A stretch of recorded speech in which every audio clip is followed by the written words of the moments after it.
Selamat malam dan salam sejahtera bagi kita semua. Yang terhormat Bapak Muhammad Rifaldi Sarjana Pendidikan selaku guru bidang studi pendidikan jasmani olahraga dan kesehatan kelas 11 MIPA maupun IPS.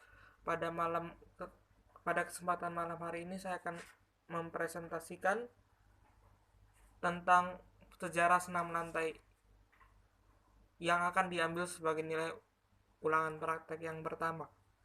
Nah, sebelum itu saya akan memperkenalkan diri saya terlebih dahulu. Saya Richard Thomas dari kelas 11 IPS SMA Diakonia. Sebelum masuk pada materi inti yaitu sejarah senam lantai, saya akan menjelaskan terlebih dahulu apa itu pengertian senam lantai dan bagaimana secara umum senam lantai itu. Nah, senam lantai ialah suatu cabang olahraga yang dilakukan di atas matras yang biasanya berukuran 12 kali 12 meter. Nah, menurut jenisnya senam lantai bisa kita ketahui dengan berbagai macam seperti sikap lilin, kayang, kopstand, kemudian ada roll depan, roll belakang, ada juga yang disebut sebagai guling lenting atau neck spring, ada pula yang disebut sebagai meroda atau biasanya disebut sebagai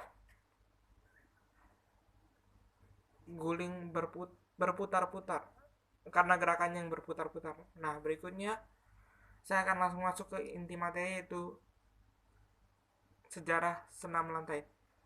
Sejarah senam lantai di dunia, senam lantai pada awalnya ditemukan banyak sumber sejarah yang menyatakan ditemukan di Tiongkok pada tahun 2700 sebelum Masehi.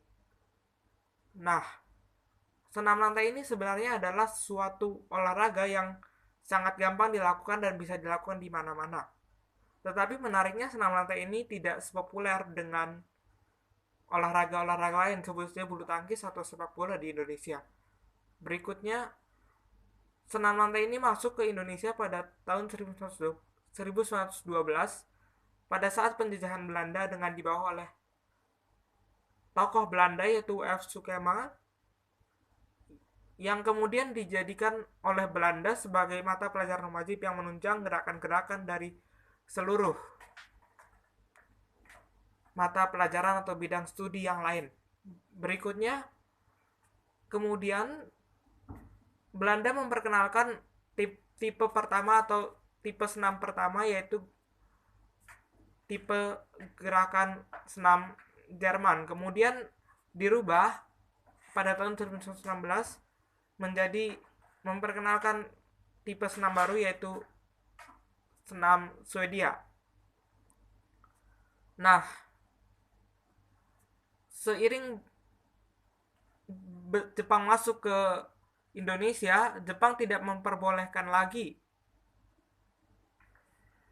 Indonesia atau rakyat Indonesia melakukan senam lantai. Tetapi Jepang menggantinya dengan Taiso, yaitu cara atau sejenis senam yang harus dilakukan setiap hari. Tetapi justru rakyat Indonesia menentang Taiso dan melakukan secara diam-diam senam lantai.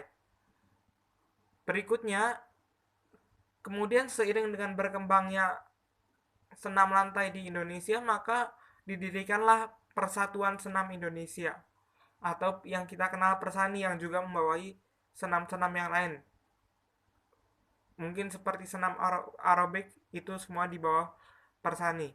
Nah, ketua Persani sekarang ialah Ilya Alvita yang kemudian terpilih pada 2018. Persani sendiri didirikan pada tahun 1963. Demikian presentasi saya kali ini. Semoga berkenan menerimanya. Terima kasih dan Tuhan memberkati. Amin.